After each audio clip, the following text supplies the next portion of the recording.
Hapa tuko na mingi na time hakuna. There is no time. Ingia zone sasa. There's no time. Let's do the intro, we go.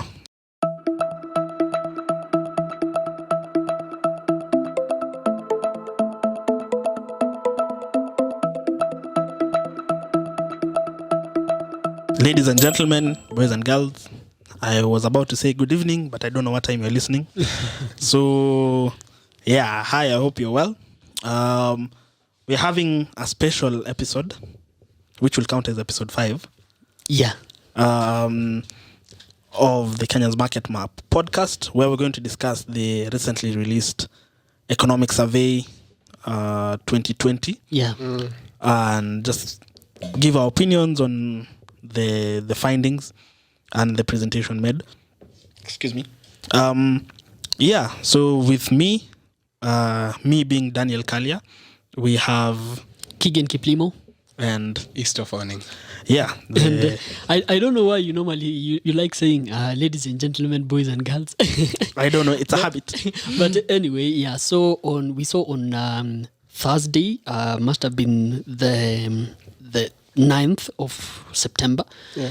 The Kenya National Bureau of Statistics, as Dan has just said, released the economic survey for 2020. Yeah. This is normally supposed to come at around April, May, but because of COVID and other reasons, which I'm not very sure about, it was released in September.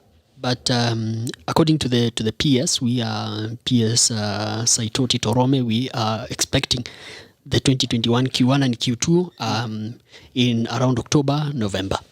Yeah, so we saw interesting stuff. There were interesting stuff that we saw. So I think the biggest highlight, I would say, was the rebasing of the economy. Changing the base year from 2009 to 2016. The last time we did a rebasing was actually in 2014. Yes, and that year I think it was Kenya together with Nigeria. A host of other African countries also rebased in that particular year. So that aside, actually, Dan, I think before we go in, I think it's important that I say this because I'm perturbed by this. So in mid-March, must have been the 12th of March this year, when the president has been having addresses about COVID, when they are renewing the curfew and so on and so forth. So during must have been the 14th COVID-19 address at the State House, the president said that the economy in 2020 actually grew by 0.6%. And KNBS tells us on Thursday that the economy, we saw a negative growth of 0.3%. So my question is, number one, who do we trust? Do we trust the president or do we trust KNBS? Number two, where did the president get these figures? So I don't know, because I'm a confused man. That's what I want to say. I'm a confused man. Yeah, the president also told you that he's going to fight corruption. So do with that information as you will. Yeah. Where he got the findings, I think this report was supposed to be released in April. Yeah. So maybe he had inklings. I don't know whether that was the finding back then. Because Dan, I would be okay if the president said that the economy in 2020 was going to grow by 0.6%, as he said, and then KNBS comes and tells us that the economy actually grew by 0.5%. You see, that's unacceptable. That's minimal. It's very minimum. But again, actually, it's on the other side of the line. Yeah, I think negative 0.3. What you need to consider is the time difference between these two announcements made by the president and made by the Kenya National Bureau of Statistics. Okay. First of all, going by history and the president being a politician in some quarters, you have to trust KNBS more. This is what they do. Yeah. This is where the professionals are. You're not going to dismiss KNBS and go with the president just because he's the president. Yeah. So again, when was this 14th? It was in March, mid-March. March, yeah? So we don't know the happenings within the KNBS. Maybe this was when they are not even rebased the years. Okay. Maybe the president was right. That was those were the figures as at that time, before the analysis was concluded. Again, a very big maybe. Yeah. Okay, but for me, it's very important. Do you know why? Because normally the KNBS releases this survey in April, May, and it is used, and it actually informs, the budgeting process. Yeah. So what I'm thinking right now is that the figures that the president gave us was what we used, to inform the 2021-2022 budget. Yeah. Mm-hmm. That's where my query is. but anyway, let's move on from that. Yeah. Where he got his numbers from, he will tell us. We'll never know. We should invite him to this show. Yeah. Clarify this thing. Yeah.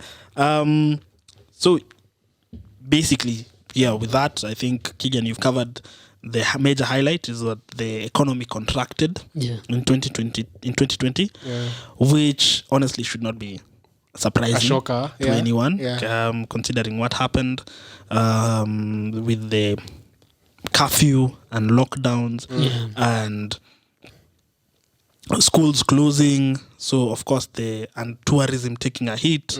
So of course those are the main sectors that were actually quite hard hit. Tourism actually went down by 43%.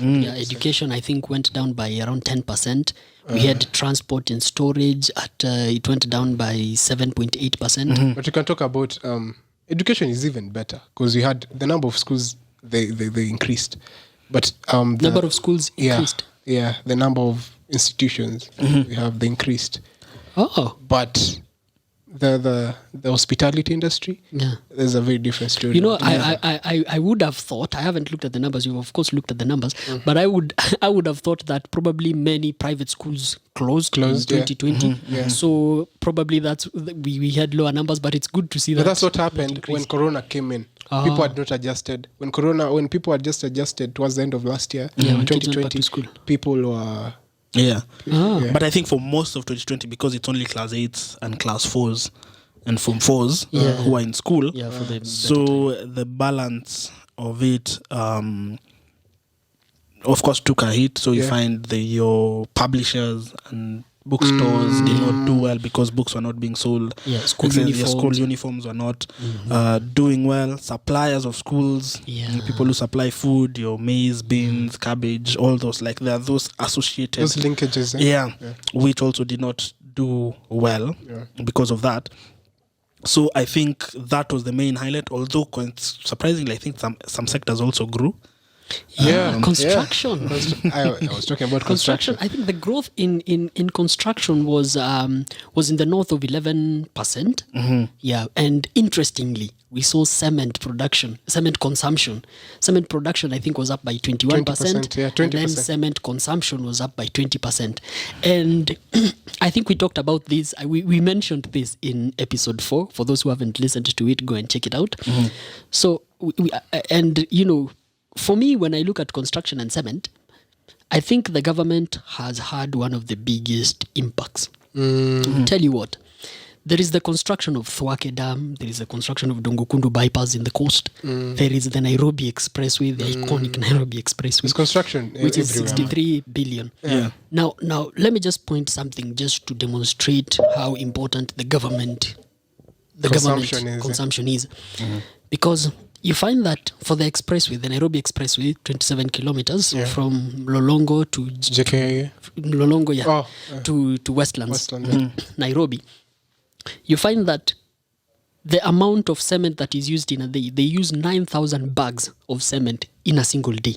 And that they don't even carry that with the cement bags. They just measure it and put it in those trucks. So that really boosted the construction and cement. So I think because there's really the debate in Kenya, is the real estate market in a bubble? That debate always comes up every year. Not every year. I think every week there are people who are discussing it somewhere. Sure. And so with this discussion, the real estate market in a bubble, yet we're seeing activity in the real estate sector, real estate. So the bigger question, or in the construction space, so the bigger question is, what's the portion between private real estate or home owning in terms of developers and that sector of the market versus the government infrastructure projects. I would really love to know the numbers. Yeah, me too. I haven't seen it any split. I think that would be more important but it's been I think it's been a known fact that most of the growth that we see in Kenya especially it's majorly driven by government expenditure. And so I believe a big portion of this growth in construction is because of government, but that split I think would tell me the true state of the economy. Another interesting thing that we noticed, and we saw that the disposable income also grew, which is interesting. Shocking. Funny. Yes. Why? Questions. From where is this money coming from? Where is this money? I mean, okay, so disposable income. The answer might shock you. It's normally the income that you're getting, less all your recurrent expenditure. You find that money. Yeah. I think that money was because people didn't really want to spend a lot because it's time of uncertainty. So you don't spend during time of uncertainty because you don't know what's coming. But with that argument, that would mean that the savings rate go up, not your disposable income. Ooh. And then again, I'm conflicted. Come on, Kaya. It's funny to me because even the source of the incomes, they were significantly slashed. And in as much as people were conservative, again, what Kyle has just said, that would speak to the deposits in the banks increasing, not disposable income. Because how you measure disposable income, one of the ways you measure it is through the growth of the retail industry. Yeah, that was not quite the case. So do you mean that if disposable income went up and savings didn't necessarily go up, does that mean that people spend? Because how is savings reflected? Savings is reflected in financial products where people, for example, an institution, for example, banks, if the savings in banks and the likes. What if people just had their money, probably in M-Pesa or in okay. Yeah, because actually mobile money transactions and activities actually went up in 2020. Yeah. So I think the most obvious answer or the best according to me, the most feasible explanation is because taxes were reduced. If you remember, pay reduced from 30 to 25%. That's corporate tax. That's corporate tax. Yeah, even pay reduced. And then for some levels, it was scraped off completely. Yeah, for incomes, was it under 20,000? 24,000. Under 24,000, there was no tax. So people had an extra couple of hundreds, couple of thousands I to didn't spend. See that. I forgot. Banks were told not to have your mobile transaction fees. M-Pesa had to reduce transaction fees, which again they didn't have to though. They just decided to do it. Which again led to the increase in mobile transactions, as you mentioned. So for me, that's the most obvious reason why disposable income increased in spite of the happenings in the economy. We saw that number of jobs went down. Really went down. I mean, 740,000 jobs were lost in 2020. And of course, with the informal sector taking the huge chunk of those jobs that were being lost, you find that actually it's a ratio of 2 to 5, of formal sector to informal sector in the number of jobs that were lost jobs. For me, an interesting thing is actually in 2019, the government, not the government per se, the jobs created in the Kenya's economy were around 847,000 jobs were created. And in 2020, we lost 740,000 jobs. That tells you that in relative terms, we lost all the jobs that we created in 2019, save for 100,000 jobs. That's just to demonstrate how jobs were hardly, the jobs sector was, the employment as a whole was hardly hit by COVID in 2020. But that was expected. Yeah, that was, of course, because you can imagine, again, we'll go back to the hospitality sector, the number of people who were laid off just from hotels. Yeah, a lot of people. Yeah, especially in the coast. Yeah. Like many of them, like laid off. Also Because- service the airlines industry as well. Yeah, hardly hit. Actually, for the tourism sector, the bed capacity went down by a third. And you see, even the few that were retained, they were retained on different terms. That was on contractual terms. So They had to you're take not permanent pay and cuts, of course. pensionable. Despite taking pay cuts, Yeah. you only work on, let's say, the number of hours you've worked in that particular Also, day. you're paid sort of like a casual. Yeah, as Yeah. a casual laborer. Yeah. We actually saw that the inflow of tourism to Kenya went down by 71% of tourists to Kenya. And I mean, pay cuts were a big thing. Yeah. Even until now, some employees are yet to go back to 100% of the salary that they were receiving. Look Some at are still what is 50, happening in the airlines 75. industry with KQ. Yeah, Yeah.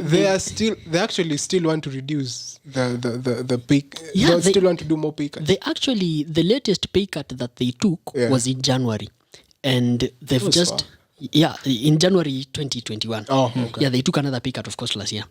But now you're looking at it that there's an information that came out, I think this week or last week, that they are going to be in pay cut for a longer time. They thought that, now Short-term after thing. 6 months, from January or 7 months, I think, we should move out of the pay cut, at least go up some percentage. But And it's getting no, it's too precarious bad. because even the pilots are senior employees, yeah. Because in terms of skill and all that, they're senior.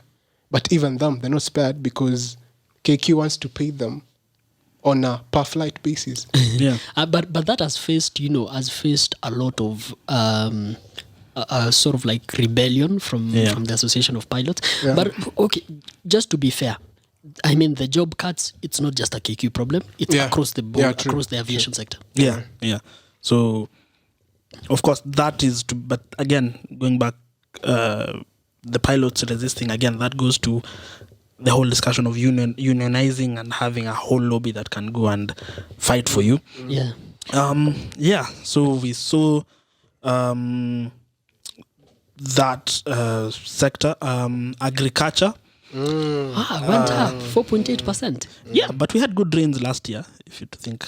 And that's actually have something to Not say last about year, that. Because the you see, we've always, for the longest time, we've said that agriculture is the backbone of our economy. It's actually not again. It still is. It's It the still highest. is. After Yeah. after the rebasing of the economy, one thing that came out is that agriculture is no longer the backbone of the economy. It's actually it's actually the humerus. spinal cord. It's actually the humerus, or it's still a strong bone, but Yeah. it's not. Well- This is because after the rebasing, it came out that the contribution of agriculture to Kenya's economy is no longer at 33% as Yeah. thought. Yeah, It has come back to 20%. And if you look at the decades, like at the beginning of the last decade, the recent decade we just had, actually, agriculture was 25 times bigger than ICT sector. Yeah. But right now, agriculture is just bigger than ICT by 6 times. 6 times, You yeah. see, So I that don't know. tells I you don't that know. ICT is going to overtake. I don't know whether that is is something to be happy about, because agriculture coming from making a contribution of 33% to our GDP Okay. to just 20%. Yeah. It could be, I don't know whether it's a good thing or a bad thing, because it could be a good thing because it means now we are diversifying, and so other sectors are coming up and contributing more. It could be a bad thing because now everything is going down, every sector is going down, and so agriculture has gone down by that much, 13%. But Yeah. but So, ICT unless we find a relatively like to ICT has gone up, because That is of a given couple of because reasons. digitization is happening here. Actually, and there. We Kenya have- has the that is bound highest to internet happen. penetration in Africa, Yeah. 27%. Yeah. Yeah. Nairobi also And the houses fastest 20% internet. of the fintechs. Do we have the fastest internet We have 5G. in Africa? 5G is already in Kenya. Yeah, should be around among the fastest internets Yeah. in Africa. Yeah. Yeah. Why do I feel Among like the you want to say after Egypt and South Africa? Actually, my head was in Morocco for some reason. I don't know why. It's a cliché, No, it's not. It's not It's South a Africa. cliché, that's a cliché. Definitely not South Africa. Uh, Yeah. But I think the ICT sector is really doing well, and actually did well in 2020 with everybody working online and the likes. Yeah. And I as I was saying earlier, that do you know that Nairobi houses 20% of the fintechs in Africa? Yeah. It's a hub. Yeah. Yeah, it's a hub. They call it Silicon Savannah. Because even if you look at even in the tech space and the VC space, in terms of deployment in Africa, I think we deployment of capital or venture capital funds into Africa. You find that Nairobi, or rather Kenya, I think it's number 2 to Nigeria. Actually, those two. Okay, let me take Y Combinator for example. I think this week, the past 2 weeks, they have been running, recruitment, into their programs, and I hope I haven't looked at it keenly, but I hope more Kenyan companies, go to Y Combinator. We've seen Kidato by Sam Gishuru, and if you go to Y Combinator's website and you look at, for those who don't know, Y Combinator is how do I say? It's like an incubator sort of. Yeah, it's like an incubator. You get seed funding and many things. There are 63 companies that are in Y Combinator now. 63 companies from Africa, that is. If you look at, out of that 63, we only have 5 from Kenya. So in that space, we really need to pull up our socks, because you see a lot from Lagos. Lagos is the most prominent out of those 63. We also, of course, have Durban in South Africa, in Johannesburg, and also we have a lot coming from Cairo. But I think we need to pull our socks on that end. Yeah, but I think we're doing well, considering if you're to compare the populations of the two countries. Naturally, Lagos should have, because there are so many people there. Plus, so many economy, intelligent people. Yeah. Because the Yoruba guys, I hear they speak in terms of numbers. What do you mean they speak in terms of numbers? That's, you can go. I'll send you an article on that. But those guys, they have a language that is sort of made in numbers, sort of. I don't know. It's very crazy and interesting. You go check it out. But what I'm trying to where I'm headed with this is that there are many, but they're also very intelligent. Yeah, and I mean the rebasing has just shown us that Nigeria's economy is 4 times the size of Kenya. South Africa's economy, Egypt's economy, they are 3 times. So the fact the size that you come number 2 to them, you have to give it up to. We are doing. I think this our whole internet connectivity and innovation, especially tech-led innovation or tech-supported innovation. I think we have to thank that's product of the Kibaki government with was it Bitangendemo was ICT minister. So I think when they even the current government with the progressive CS Joe Musheru, he was the head of Google Africa. He allowed he let the testing of the balloons. Was it in Baringo? Where? I think it was in northern Kenya. So having the head of that ICT sector, a very progressive mind, it adds a lot. So we were headed where we came from. We were comparing ICT to agriculture. So agriculture, I feel like in as much as it grew, I am not sure about the sustainability, because if we have to rely on rains, a factor we cannot control, then, because look at what is happening in other countries, but if you look at the Israel, numbers, what is happening in all those other countries. Saying, but agriculture is a strong factor, element, or contributor to the GDP. But in other countries, it is not. They can predict. They don't have to rely on forces of nature. True. And we have to acknowledge something. My uncle tells me that, people in Saudi Arabia, people in Israel, they don't have rain. They're living in deserts, even Australia and hawalalinja. True. But also, if you look at the numbers, actually Kenya has really improved in terms of land under irrigation. Guys are doing a lot of irrigation, drip irrigation and the likes. Yes, the government is also doing it, but also I'm looking at the private sector, where we have companies actually from Israel and other developed countries like Amiran and the likes. Zamara. They're doing really, really, really well. And if you look at 10 years ago and now, we've really improved in terms of land under irrigation. But that doesn't take away that there is still a lot to be done. There is because just allow me to divert because I am a disturbed Kenyan. I'm really disturbed. This week, the president declared drought a national disaster. in Yeah. February of 2017, Yeah. the same President Uhuru Kenyatta declared Corruption, was it? declared drought a national It's disaster. always a national disaster every year. Going back to May 2011, President Kibaki declared drought a national disaster. Last year, we had locust. It ravaged, Wow. especially the northern part of Kenya, the crops and the likes. Yeah. I am not an agricultural expert, but this is not rocket science. You would predict from last year that we are going to have a food security problem because of locust, because of the short rains that really fell, that really fell above what was expected in last year in November in some parts of the country. The long rains of March this year also failed, as normally expected in some parts of the country where we are seeing this drought issue. And as I've said earlier, I'm not an agricultural expert, but you could predict that next year you're going to have a problem with food security and drought as a whole. Yeah. So, Kalia, once again, are we in guesswork mode? Ideally, we're not in guesswork mode. I think our food security problem is just a consequence of how poorly we're managing our whole situation. Because we had the Galana Kulalu. Yeah, that was a whole agricultural. 1 million acres. Yeah, that was supposed to. 1 million acres. It was a big project. Yeah. I don't know that it figured 1 million. Yeah, amazing. Brother. Okay. But it was a big project. And then it didn't work out for some reason. It was allocated capital. It was budgeted for, especially the first half of the Jubilee regime between 2013 and 2017. Yeah. It consistently had that.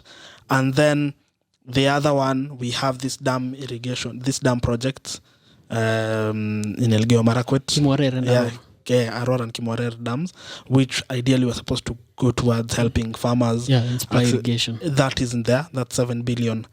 Gone with the wind. It's only 7 billion. Let's not get to that. It's only 7 million that is Billion. Yeah, billion that is gone.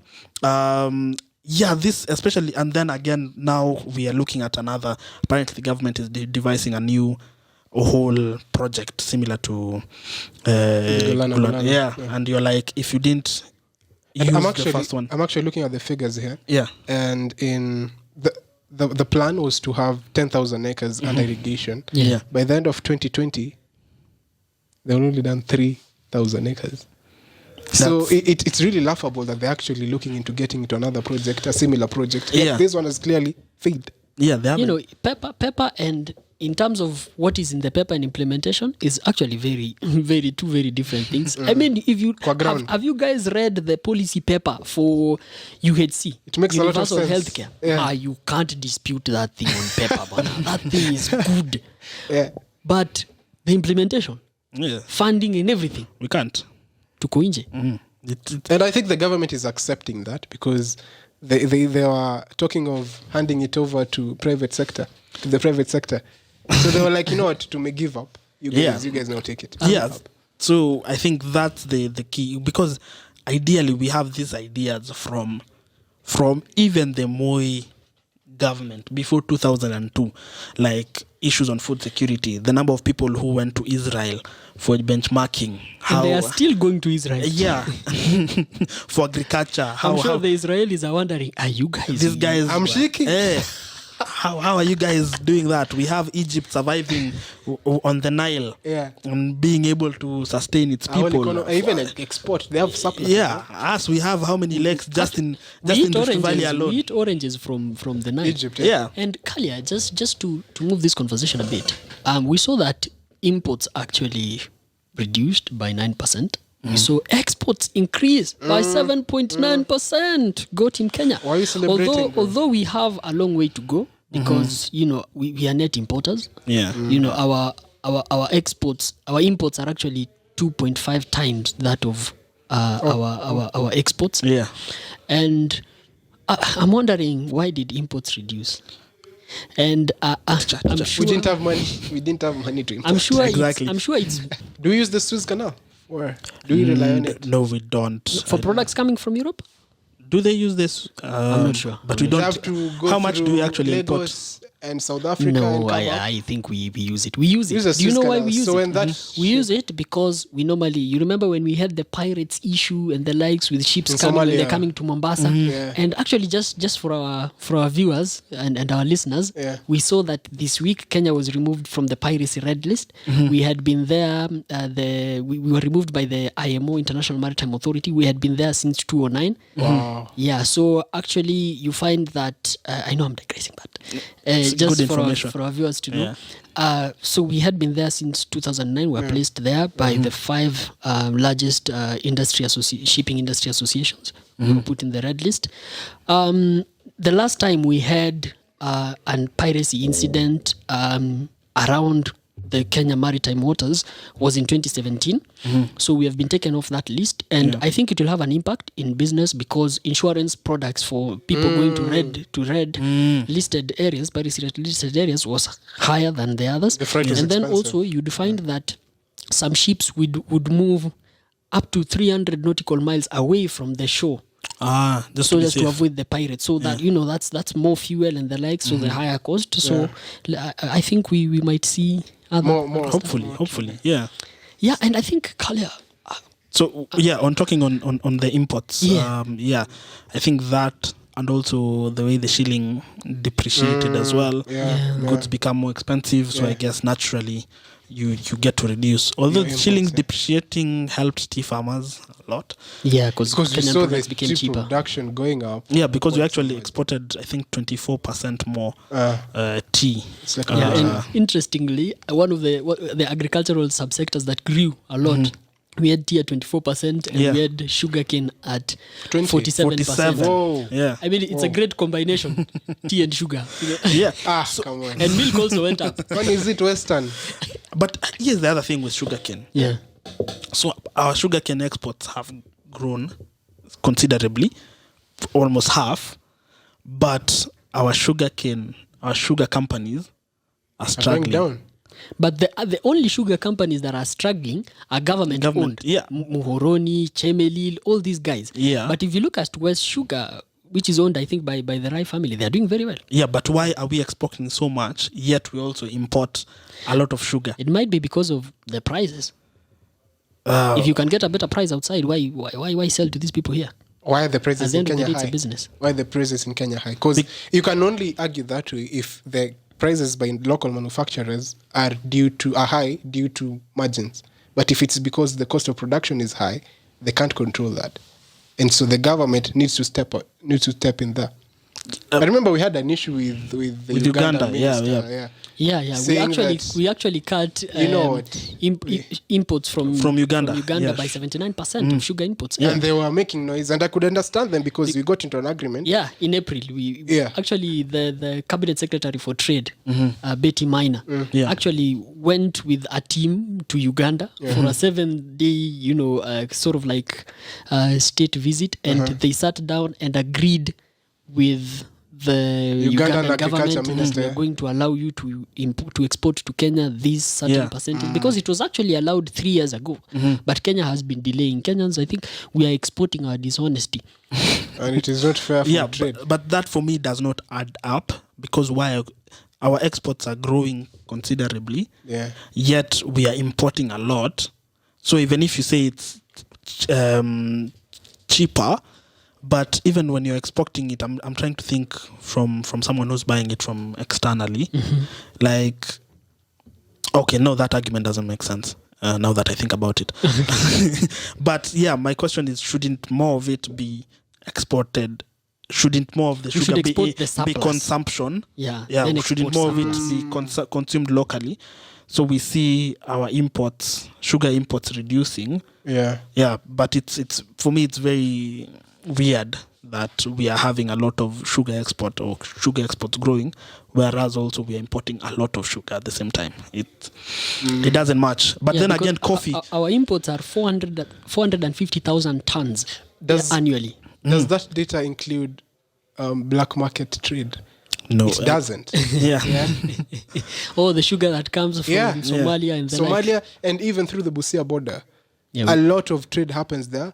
and it happens on feet, so you can't trade it. You can't what do you call it? You can't measure that it. sounds minimal. I mean, It's not minimal, bro. Trust me. It's not because we are minimal. talking about 450 tons. So the argument by Uganda was actually that our surplus is 150,000 tons of sugar. That's their surplus that they have in the Ugandan market. Okay. So they were telling Kenyans that you have a deficit of 450,000. Just allow us to Give even you if our we, surplus, even yeah. if we give you the whole of our surplus, because for them they were requesting to just export 90,000 out of the 150,000 tons. Yeah. So they're saying even if you allow us the whole of it, I mean, mbona mnatukazia?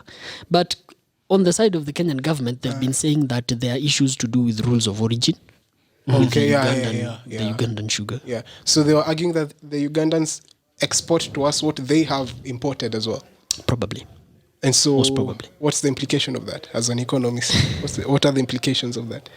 Rules of origin are an important phenomenon or concept in terms of trade. How so? And because if we have agreed, for example, when you have a double taxation agreement and you agree that products from Easter's country to my country will come duty free, okay?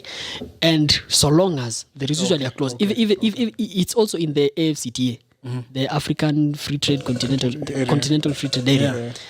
So if the sugar must have been planted, must have been grown there and produced from Easter's country for me to allow it to come duty free. If it's from another secondary country, then I'll have to charge duty free. Yeah.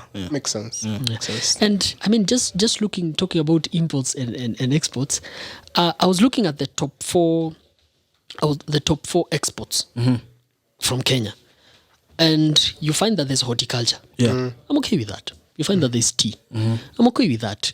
On tea, the cabinet secretary for agriculture, Peter Munya, actually I think in June or July, actually instituted a minimum average price for tea from smallholder farmers. That's a whole other argument. I'm looking at coffee. It's okay. Although it coffee went reduced, down, but I have a problem, not per se a problem. It took my interest, apparels and clothing. The reason is this: apparel and clothing is dominantly because of AGOA, and AGOA is by the United States, where we are allowed. AGOA is actually a facility where countries in Africa, some countries in Africa, because it has been also used as a tool for, if you don't behave well, we remove AGOA from you, like Ethiopia and Burundi. So you find that through AGOA, you can export products to the US duty free. So what happens is that apparel in Kenya, our export mainly goes to the US through AGOA, because Kenya is the leading country under AGOA in terms of apparel to the United States. And AGOA actually was renewed in 2015 by President Obama, and it's supposed to expire in 2025. Now here's where my problem is. For our listeners who've been following the conversation in the US Congress, you'll get an attitude that the US government will not be renewing AGOA because AGOA came in 2000. So this is the 21st year of AGOA. So they've seen that AGOA has sort of like expired, and they need a new instrument, perhaps that would cover the whole continent. So that puts us in danger, because 2025 is just 4 years from now. Actually 3 years. So what will happen in terms of apparel? I think it will bring back the whole argument that has always been there, especially when it comes to mtumba. Because always it's in order to try to protect our local apparel production industry. The government has tried on multiple occasions to ban importation of mtumba. Unsuccessfully. Unsuccessfully, because Black that is a whole markets. big market. But Rwandans have done it. But Rwanda is more Kagame. If Kagame says The military man, but The best kid in the block. So I think with what I think we'll see in the next 4 years is we've had a lot of work, especially in EPZ, with many apparel companies actually based in in The EPZ. EPZ, Yeah, the river. Yeah, and that has brought it to the fore. Like there's a lot of cheap Kenyan clothing, still yet to scale considerably. But they're mainly for export. Yeah, they're mainly for export. So in this case, because now Because of price, if this market poteas or if this market gets lost, then it's going to be redirected We have something to the protect local us. to the local market. So Is I that feel so? Because I have reservations on that. I think that Yeah. it is mainly exported because of price constraints. Because Tumba is cheaper. yeah. And what you produce here in Kenya, they're quality textile. That is why even, the regulations and restrictions you have when exporting into the countries like the US. Yeah. There's a lot. You have to meet some quality standards. Absolutely. If you're able to meet those quality standards for as long as 10 years, Yeah. we've been exporting for the longest time. It means that the price level for these apparels, they're out of reach for the average Kenyan. Yeah. What do you call them? What does McPhee call them? I like that name. The practicing Kenya. Practicing Kenyan. But look at the apparel industry. Yeah. And, if you remove the duty-free access that we have, even under EPZ, because EPZ you're given 10 years tax-free, then you're given, I think, another 10 years where you'll pay half of the corporate tax, which is 15%. Yeah. It's not for the entire Producers, yeah, it's not everyone. forever. Yeah. Yeah. So one thing that if you remove the duty, Yeah. we are going to suffer. And here's why. Because 97% of the apparel that goes through AGOA comes from secondary countries. The clothes that we are making, the textile, Yeah. actually comes from India and China. So Yeah. it's imported. So I was India about to and ask China you, why am I not themselves- seeing the cotton production in Kenya being revived? Absolutely. And Kikomi. So But India anyways, makes sense. and China themselves are already exporting. And Yeah. countries like Bangladesh, actually Bangladesh is the biggest producer of Textile. apparel and Yeah. textile. So once we remove this duty, we are not going to survive against the big players. Yeah. So we are going to go back to what happened to Rivertex, and But Rivertex Kikomi. has been revived. But Yeah, you they ask have. yourself, why is it that what's our value in this chain, in this supply chain? Why does it have to pass through Kenya from Bangladesh, India, and all those countries where we import the textile from? Then make the clothes. process, then go there. Is it because it is cheaper, or is it because you have the human resource? I think required because for this, it's the one, talent required one to it's, make apparel. it's cheaper to get them from there. Number two, Yeah. availability. Availability of what? If today you say that you're not going to import cotton, cotton and to make now the clothes, if you're not going to import them from Bangladesh, China, and India, will you get that? Will you get the quantities you need from the country? You can't. yeah, you cannot. Okay. Yeah. Yeah. This has been. You wanted to talk about coffee. Yeah, coffee has gone down. Why? We've seen of late. I'm just trying to see how 2021 would look like. There's been a lot because of politics There's been a around lot. We've had the push and pull between the coffee exchange, also with the ministry, where the ministry are saying that there are a number of players whom should not be allowed into the coffee exchange. I think the whole attitude about the Ministry of Agriculture is not to have the coffee exchange, but I think the coffee exchange would be a good player, in improving coffee now that it went down in 2020. You see, even the perception of coffee production to the coffee producers, no, that is not talking about the country as a whole, talking about the individual coffee farmers. You go to, where is it? Central Kenya region, where coffee is the largest producers of coffee in this market. Yeah. For export, that is. Yeah. The notion, the perception of coffee being an economic incentive is going down. And that's why you see people are cutting down their coffee trees to use that land for real estate and give it other alternative use. So that's a contributing factor. Our production capacity is coming down, and it is not about to stop. Yeah.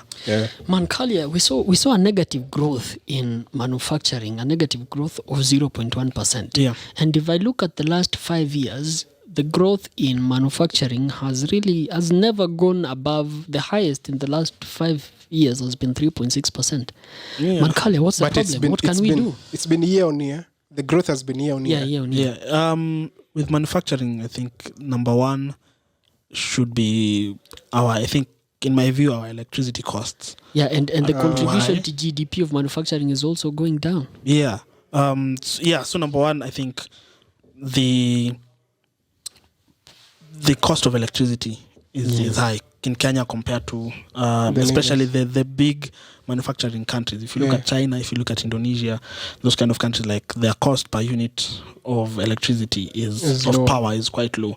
Because if you are to look at why aren't we able to do a lot, if you're to look at the labor, our labor prices, we have cheap labor compared to most other countries. That shouldn't be an issue. We should be able to compete on that. In terms of raw materials, if we actually put in the time and the effort, we should be able to have most of the raw materials that we can get. The key difference now comes into the cost of power, where ours is very expensive and not necessarily... Okay, it has improved in the recent past in terms of electricity generation, but... cost of power is quite high, and also in terms of reliability, where you have to rely maybe on your own generators and whatnot, also contributes a factor. But cost of power, in my view, is the biggest issue.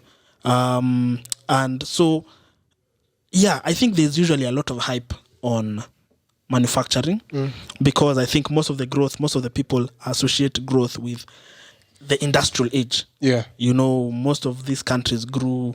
The US grew because of their industrial age. Also, the recovery of Japan and China. It's been a lot on industrialization. So there should be considerable progress on industrialization. But I feel also the service industry is now a major consumer. It's now a major. There's a shift, which I feel Kenya plays quite well. Is doing quite well in that space. So I think, in as much as I would want to manufacturing to grow and all that, in terms of competitiveness, with the current power situation and costs, I don't know whether that is something that we can really compete on. But in terms of, especially on the service front and the ICT enabled growth, I feel like that's an area where we can really capitalize on. We should pursue growth in these other sectors. Because that is we are way ahead compared to other African countries, especially, and even on the global scale, we are doing quite well. One thing that hit me in terms of the growth rate of the different spaces and different sectors has been accommodation and food service activities. Like it has been growing. 2018, it had grown at 15.6%. 2019, it was 14.3%. Like it was before it was like suddenly hit by corona. But I think it's an area that is really, really growing with like Glovo, Airbnbs, and all this. I think it's a good sector. Unfortunately, we shall have to call this part 1A. But Kale, just allow me to backpedal a bit to manufacturing. And you've talked about electricity. I would just like to give our viewers, a sense of the prices. So this is I'm going to give the industrial rate in Kenya shillings.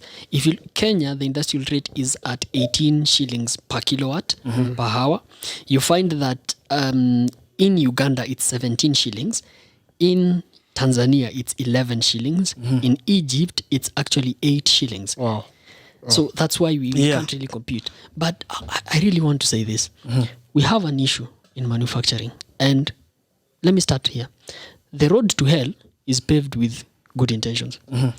When you set up, we've seen time and again, and even a lot is on the pipeline to do with special economic zones.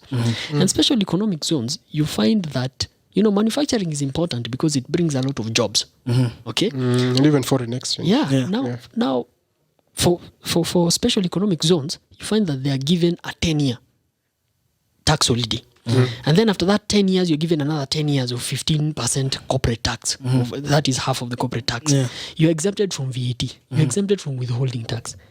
And here in Kenya, we are having manufacturing that are suffering. Will they be able to compete with these people that are coming to the special economic zones? Again, the road to hell is paved with good intentions. I think the existing manufacturing companies should be awarded the same benefits. Why not? Why not do that? And then also there's the multiplier effect that, in as much, I think the government will look and say, we are missing out on this VAT, or we are missing out on this corporate tax. But if you're going to employ more people, then you're going to earn more on pay, because more guys are going to be on the payroll. You're going to move more goods. So if people are selling it, you'll be collecting now Yeah. a lot of I think there are many angles that usually we do not look at. We just focus on these are loss of revenue line directly, and so we should not do that. So I think we shall consider this part In 1A. Part 1B, in part 1B, we need to talk about even the fuel. Because we recently saw that the fuel storage costs were revised low. They were revised on a downward level trend. So that should also definitely inform the performance of the manufacturing sector. And even more importantly, Dan, is the conversation that now that the economy has rebased, we've seen that the size of the economy is actually bigger than earlier thought. I think by 515 billion. So that plays with the ratio, with the debt to GDP ratio has reduced. Now the government has an allowance to borrow even more, and they are looking to borrow even more. There's a whole other conversation about the intentions. You can't question the ability or the need for this government to borrow. They are always ready to borrow. The intentions of rebasing, but for me, I just want to defend the government on one front, that they didn't rebase simply because of wanting to borrow more. Yes, it was sensible. Yeah. But according to the UN Statistical Commission, they recommend that after every 5 years. 5 years, for relevance. Because and our debt is at 72% of GDP, even after rebasing. Which is bad. We need to go back to the prudential. We are saying we should go to 55%. How we'll get there? Only God knows. So this has been part 1A of our economic review. Of the economic survey and rebasing. We'll discuss more. Sure. Follow us on Twitter at marketmap_KE. Follow us on LinkedIn, Kenya's Market Map. I have been your host, or we have been your hosts, Daniel Kalia, Easter Fanning, Keegan Kiplimo. And remember, it's nothing personal. It's just business. Cheers, guys. Cheers, guys. Thanks for listening. Bye-bye.